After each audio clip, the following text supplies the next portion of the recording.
بسم اللہ الرحمن الرحیم اللہ کے نام سے جو رحمان اور رحیم ہے۔ وَلَقَدْ يَسَّرْنَا الْقُرْآنَ لِلذِّكْرِ فَهَلْ مِن مُدَّكِرٍ، ہم نے اس قرآن کو نصیحت کے لیے آسان ذریعہ بنا دیا ہے، پھر کیا ہے کوئی نصیحت قبول کرنے والا؟ یا یہ کہ جو کوئی ارادہ کرے گا بِإِلْحَادٍ الحاد اور کجروی کا، کہ ان کی یہ کجروی متصل ہو اور ملی ہوئی ہو ظلم کے ساتھ، وہ ایسی کجروی ہو کہ ظالمانہ کجروی ہو، اور ظلم کے ساتھ یعنی شرک اور چوری اور قتل اور گناہوں کے ساتھ وہ کجروی اختیار کرتا ہے، تو پھر بظلم میں یہ با جو ہے یہ اتصال کے لیے ہوگا۔ یا تیسرا مفہوم یوں بن سکتا ہے کہ جو کوئی بھی ارادہ کرے گا اس مسجد میں کسی قسم کا بھی برا ارادہ بِإِلْحَادٍ اور بِظُلْمٍ، یہ دونوں گویا کہ حال ہوں، اس حال میں کہ یہ ارادہ ان کا الحاد کا ارادہ ہو، ان کا یہ ارادہ ظلم کا ارادہ ہو، تو جو کوئی ارادہ کرے گا کسی قسم کا بھی ارادہ، لیکن وہ ارادہ الحاد کا ہو نمبر ایک اور ظلم کا ہو نمبر دو، یہ دو گویا کہ بِإِلْحَادٍ اور بِظُلْمٍ یہ حال ہے، اور یرید کا جو مفعول ہے وہ اصل میں مرادن کر کے عام محذوف ہے۔ اشارہ اس طرف ہے کہ یعنی تمام ارادوں میں خیال رکھنا چاہیے، ورنہ کسی بھی ارادے میں کسی نے الحاد اور ظلم کے ساتھ اگر کوئی بھی ارادہ کیا تو نذقہ من عذاب علیم، ہم انہیں دردناک عذاب میں سے عذاب چکھائیں گے۔ ایک مفہوم یہ بھی ہوا ہے کہ جو کوئی ارادہ کرے گا بِإِلْحَادٍ، اس حرم میں الحاد اور انحراف کا، بِظُلْمٍ ظلم کے ساتھ، یہ انحراف ان کا کسی تعویل پر اور کسی خطا اور غلطی پر مبنی نہ ہو، بلکہ ظلم اور عمدن اور قصدن وہ یہ الحاد کرے گا، تو بِظُلْمٍ کا لفظ یہ اصل میں گویا کہ اس لیے ذکر ہوا ہے کہ اگر خطا اور تعویل کی بنیاد پر کہیں غلطی ہو گئی تو وہ نہیں، بلکہ جس نے قصدن ظلمن الحاد کا ارادہ کیا مسجد حرام میں اور حرم میں، تو ہم انہیں دردناک عذاب چکھائیں گے۔ یعنی باعتبار ترکیب کے اور باعتبار لفظی ترجمے کے اس کے بِإِلْحَادٍ مفعول یرید کا بھی ہو سکتا ہے، اور بِإِلْحَادٍ اور بِظُلْمٍ دونوں حال بھی بن سکتے ہیں۔ تو یہ تو ترجمے کا مفہوم ہے، ورنہ مطلب واضح ہے کہ یعنی جو حرم کے اندر الحاد اور ظلم اور گناہ اور شرک اور چوری اور یا کوئی اور کبیرہ گناہ کرے گا تو اللہ تعالیٰ اس کو سخت سزا دے گا، اور مقامات میں گناہ سے بڑھ کر حرم کے اندر گناہ کرنے کی سزا زیادہ سخت ہے، اس لیے کہ وہ صرف اللہ اور اس کے رسول صلی اللہ علیہ وسلم کے حکم کی مخالفت ہی نہیں ہے، بلکہ در حقیقت وہ حرم کی بے عزتی بھی ہے اور حرم کے احترام کے منافی بھی ہے، تو اس گناہ کے اندر شدت واقع ہوگی۔ یہاں ایک سوال ہے کہ وَمَن یُرِد کے اندر تو معنی یہ ہے کہ اگر کوئی حرم کے اندر ارادہ بھی گناہ کا کرے تو سزا ملے گی، حالانکہ گناہ کے بارے میں تو عام اصول اللہ تعالیٰ کا یہ ہے کہ گناہ کے ارادے پر گناہ سزا نہیں ہوگی، بلکہ جب تک گناہ وہ کر نہیں بیٹھتا یا وہ عزم کی نوعیت تک نہ پہنچے تو اس وقت تک تو اس پر پکڑ نہیں ہے۔ ہاں نیکی کے ارادے پر بھی اللہ کی طرف سے اجر ہے، عام اصول جو احادیث میں بیان ہوا ہے وہ تو یہ ہے، جبکہ یہاں ہے کہ وَمَن یُرِد فِیہ بِإِلْحَادٍ، جو ارادہ بھی کرے گا الحاد کا اور ظلم کا تو نُذِقْهُ مِنْ عَذَابٍ علیم۔ اس لیے بعض سلف میں اور عبداللہ ابن مسعود رضی اللہ تعالیٰ عنہ سے یہ مروی ہے کہ یہ حرم کی اور مسجد حرام کی خصوصیت ہے کہ اور مقامات پر تو گناہ کے ارادے میں کوئی سزا نہیں ہے، مگر حرم کے اندر اور مسجد حرام میں گناہ کا ارادہ بھی کرو گے تو بھی سزا ملے گی۔ تو یہ گویا کہ وَمَن یُرِد خصوصیت ہے۔ مگر بعض دوسرے علماء کہتے ہیں، فرماتے ہیں کہ وَمَن يُرِدْ فِيهِ کا معنی یہ ہے کہ یعنی جو حرم کے اندر عزم کرے گا گناہ کا اور طلب اور کوشش گناہ کی کرے گا، اس لیے خاص فی ہی کا لفظ بھی ہے،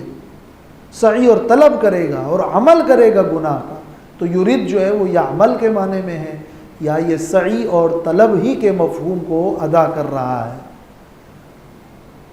اس لیے امام ابن کثیر نے لکھا ہے کہ معنی یہ ہے کہ یعنی جو گناہوں اور کبیرہ کبیرہ گناہوں کے معاملے میں جو اس میں طلب اور کوشش اور پکا ارادہ کرے گا تو تب جا کے ان کو سخت سزا ملے گی۔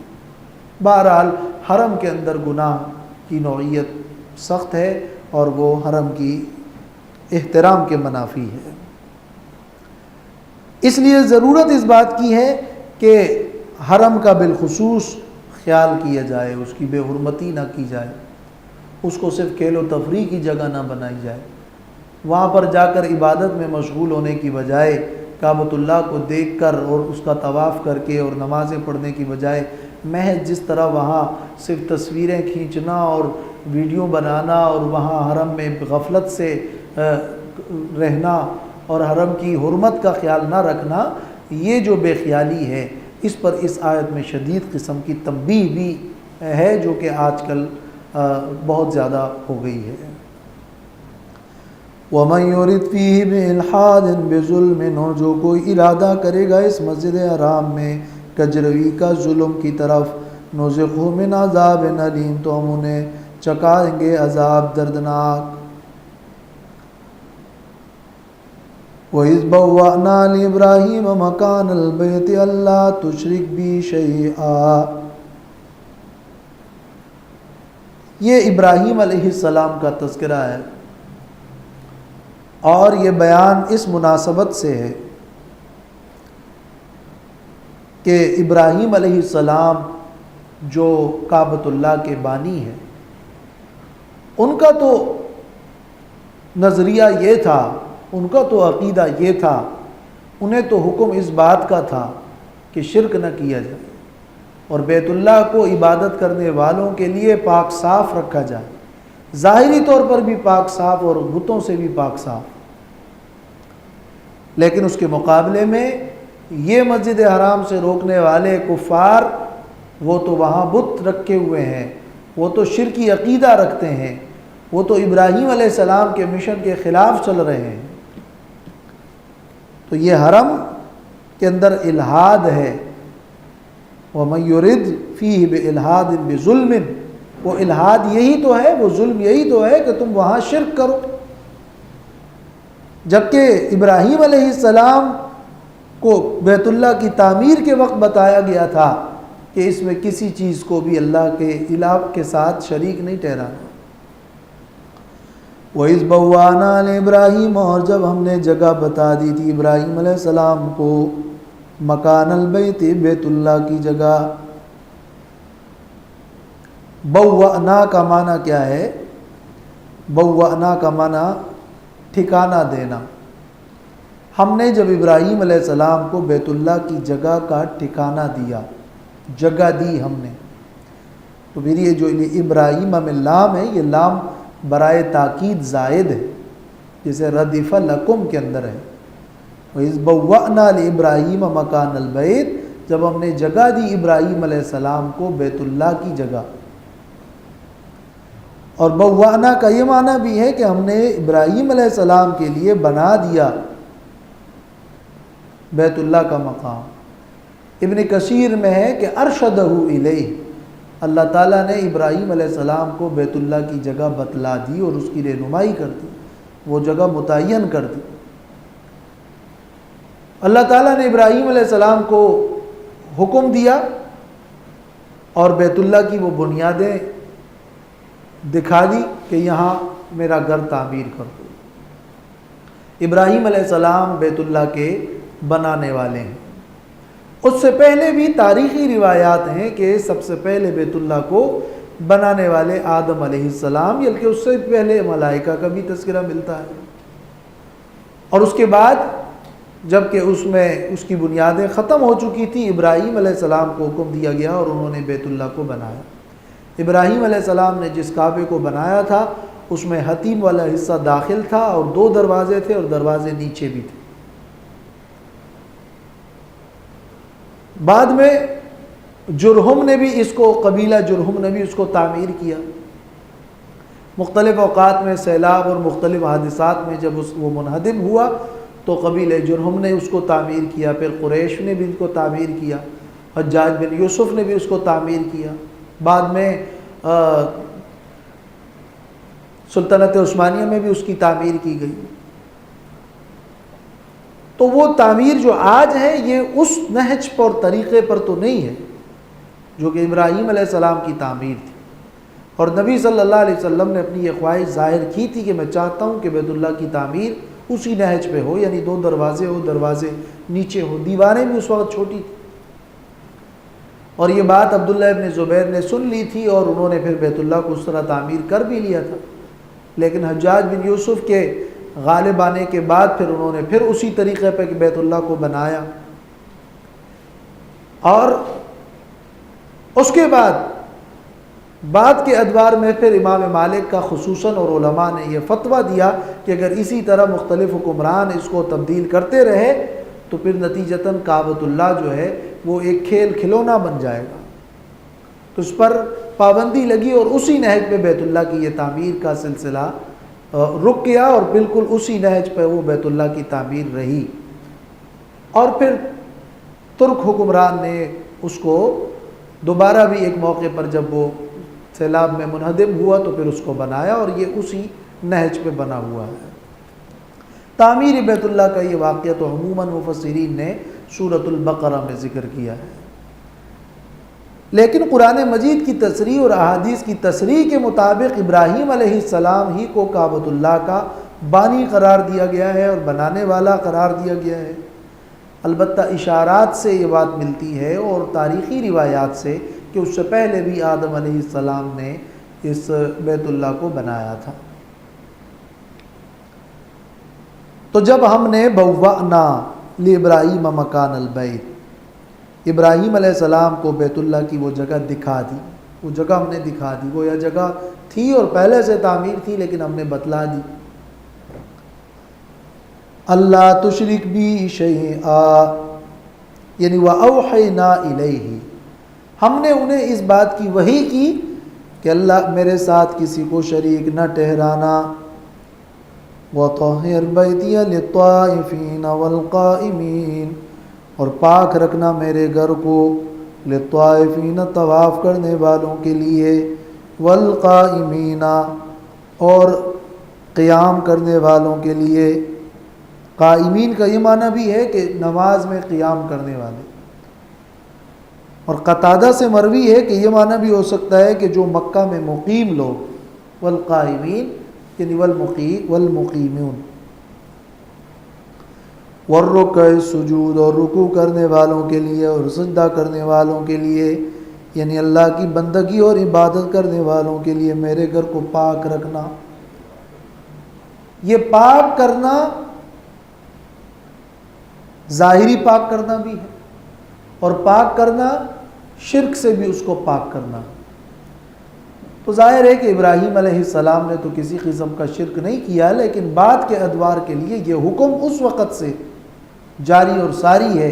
کہ میرے گھر کو غیر اللہ کی بندگی اور عبادت سے پاک رکھنا، اور یہ طہارت ظاہری کے ساتھ ساتھ طہارت معنوی ہے۔ سورۃ بقرہ میں والقائمین کی جگہ والعاکفین کا لفظ ہے، یہاں والقائمین کا لفظ ہے۔ شاید اس کی وجہ یہ ہے کہ اس سے پہلے والی آیت میں سواء العاکف فیہ والباد، العاکف کا ذکر آ گیا تھا، تو العاکف کا جب ذکر ایک بار ہو گیا تھا تو دوبارہ یہاں العاکفین میں تکرار تھا، تو اس تکرار کو چھوڑ کر القائمین کا لفظ ہے، یعنی نماز میں کھڑے رہنے والے۔ اور قائمین اور رکع السجود یہ تینوں در حقیقت اصل میں عبادت کرنے والے اور مصلین مراد ہیں، اور بیت اللہ کے ساتھ سب سے خاص عبادت تو طواف، اس کے بعد پھر اعتکاف، اور اس کے بعد پھر نماز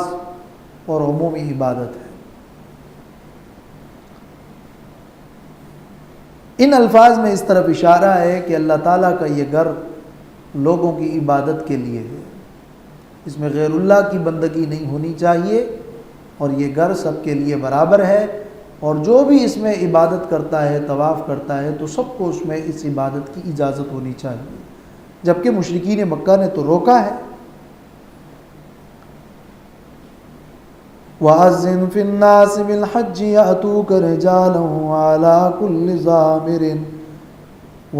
كُلِّ ضَامِرٍ يَأْتِينَ مِنْ كُلِّ فَجٍّ عَمِيقٍ۔ توحید کے اعلان کے بعد یہ حج کا اعلان ذکر ہو رہا ہے۔ ہم نے ابراہیم علیہ السلام کو یہ حکم بھی دیا تھا کہ اللہ کے اس گھر کو شرکیات سے پاک کر دو، اور ہم نے یہ بھی حکم دیا تھا کہ لوگوں میں بیت اللہ کی طرف آنے اور اس کا ارادہ کرنے اور بغرض عبادت اس طرف رخ کرنے کا اعلان کر دو۔ تو اعلان حج سے پہلے اعلان توحید ہوا تھا، اس لیے یہ اس طرف اشارہ ہے کہ کوئی حج کا ارادہ رکھتا ہے تو سب سے پہلے وہ اپنے عقیدے کو پاک صاف کرے کہ وہاں جا کر کسی طرح بھی شرکیات میں مبتلا نہ ہو۔ عقیدے کی اصلاح وہ مقدم ہے اعمال کی اصلاح پر۔ تو اعلان توحید کے بعد یہ اعلان حج کا تذکرہ ہے۔ اس بارے میں اگرچہ حسن بصری کی رائے یہ ہے کہ یہ وَأَذِّن فِي النَّاسِ بِالْحَجِّ والا حکم رسول اللہ صلی اللہ علیہ وسلم کو دیا گیا کہ اے نبی آپ لوگوں کو بیت اللہ میں حج کرنے کے ارادے سے آنے کا اعلان کر دیں۔ لیکن جمہور مفسرین کی رائے یہ ہے، اور ماقبل سے مربوط طرز کلام بھی یہ ہے کہ یہ وَأَذِّن فِي النَّاسِ بِالْحَجِّ یہ اعلان، یہ حکم ابراہیم علیہ السلام کو ہی ہوا تھا کہ اللہ تعالیٰ نے ابراہیم علیہ السلام سے کہا کہ اے ابراہیم اب یہ جو گھر تعمیر کیا ہے اس کے لیے اعلان کیجئے کہ لوگ اس بیت اللہ کی طرف حج کے ارادے سے آئیں۔ تو ابراہیم علیہ السلام نے کہا کہ اللہ میری یہ آواز، یہ تو جنگل ہے، میری آواز کون سنے گا؟ اللہ تعالیٰ نے فرمایا کہ وہ سنانا میرے ذمے ہے۔ ابراہیم علیہ السلام نے صفا پر یا جبل ابو قبیس پر کھڑے ہو کر یہ اعلان کیا کہ اے لوگو اللہ نے تم پر بیت اللہ کا حج فرض کر دیا ہے، فحجوا تو حج کرو۔ اللہ تعالیٰ نے یہ آواز غیبی طور پر پوری دنیا میں ان تمام لوگوں تک، بلکہ ان تمام ارواح تک پہنچا دی کہ جن کے مقدر میں حج بیت اللہ ہے، اور سب کو وہ آواز اللہ تعالیٰ نے غیبی طور پر سنا دی۔ یہ روایت عبداللہ ابن عباس سے ہے اور تقریباً مفسرین نے اس کو نقل کیا ہے۔ تو اللہ تعالیٰ نے فرمایا کہ وَأَذِّن فِي النَّاسِ بِالْحَجِّ، جس طرح عہد الست میں، عالم ارواح میں عہد الست کا وعدہ ہوا تھا کہ کیا میں تمہارا رب نہیں ہوں، اور تمام ہی ارواح نے یہ جواب دیا تھا کہ بلا کیوں نہیں، تو ہی ہمارا رب ہے، اور وہ وعدہ تمام ارواح سے لیا گیا تھا۔ اسی طرح حج بیت اللہ کا یہ اعلان تمام ارواح تک اللہ تعالیٰ نے اس آواز کو پہنچا دیا۔ آج جیسے چھوٹے بچوں کو وہ آواز، وہ باتیں، بہت ساری وہ باتیں یاد نہیں رہتی جو ان کے بچپنے کی ہوتی ہے، لیکن وہ سب کچھ واقع ہو چکا ہوتا ہے۔ اسی طرح اگر وہ اعلان کسی کو یاد نہیں ہے تو اس اعلان کا وقوع اس آیت میں موجود ہے کہ ابراہیم علیہ السلام نے یہ اعلان کیا تھا۔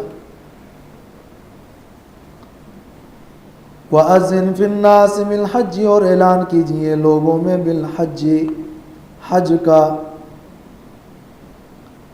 یاتوک رجالا آئیں گے وہ لوگ تیرے پاس، رجالا پیدل چل کر، وعلی کل ضامر اور ہر کمزور سواری پر۔ ضامر کہتے ہیں دبلی سواری کو، چاہے وہ اونٹ ہو، اونٹنی ہو، گھوڑا ہو، لیکن زیادہ تر استعمال اونٹ کی نسبت سے ہے۔ چل کر اور تھک ہار کر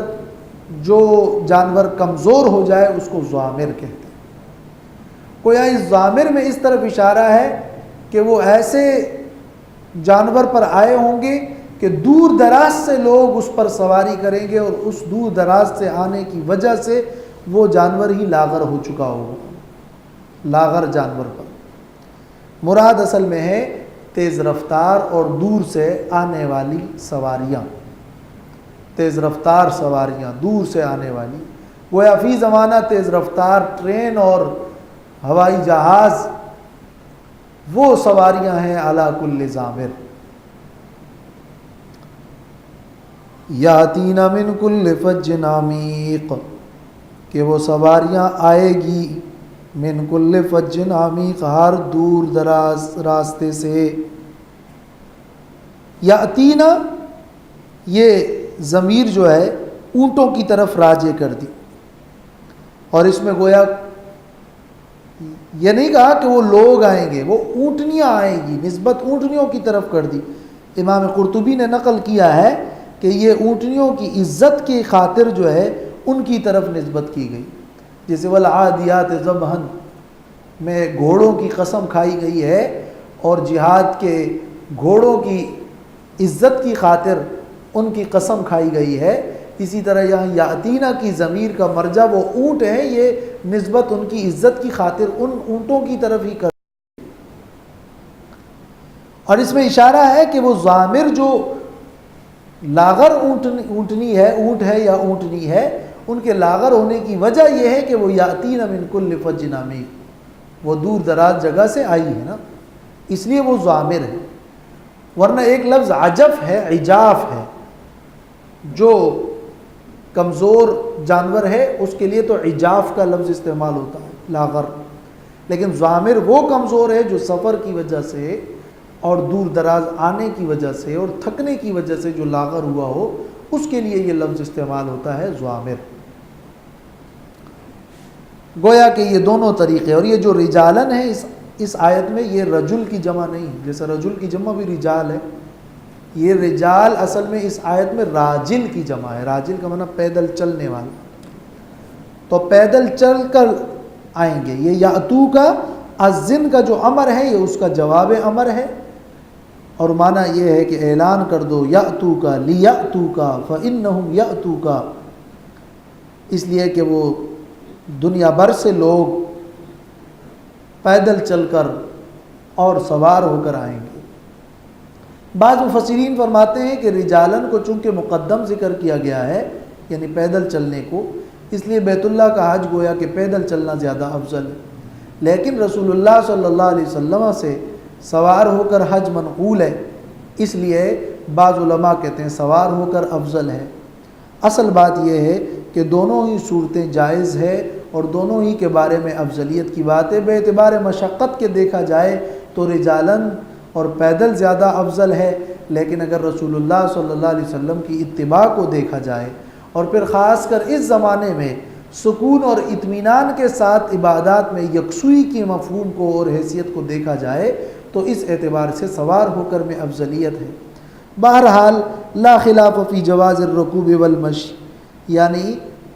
سوار ہو کر یا پیدل دونوں صورتوں میں حج جائز ہے، اور اس میں کوئی اختلاف کی بات نہیں ہے۔ مختلف نوعیتوں کے اعتبار سے ایک دوسرے سے افضلیت رکھتی ہے۔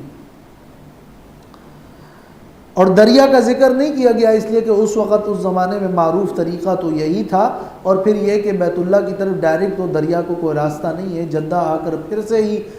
بڑے بڑے راستوں میں سے آنا ہی پڑے گا۔ تو من کل فج عمیق، فج اصل میں اس راستے کو کہتے ہیں جو پہاڑوں کے درمیان راستہ ہو، تو مکہ کے اندر اور بیت اللہ کی طرف آنے والا ہر راستہ پہاڑوں کے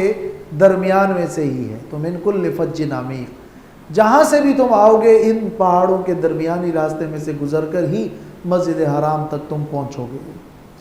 وَأَذِّن فِي النَّاسِ بِالْحَجِّ، اور اعلان کیجئے لوگوں میں حج کا، یا تو کرے رجالن، تاکہ آئے وہ لوگ تیرے پاس، رجالن پیدل چل کر، وَعَلَىٰ كُلِّ ضَامِرٍ، اور ہر لاغر اونٹ پر، یاتین من کل فج عمیق، وہ آئیں گے ہر دور دراز راستے سے، فج عمیق یعنی طریق بعید۔ وآخر دعوانا الحمدللہ۔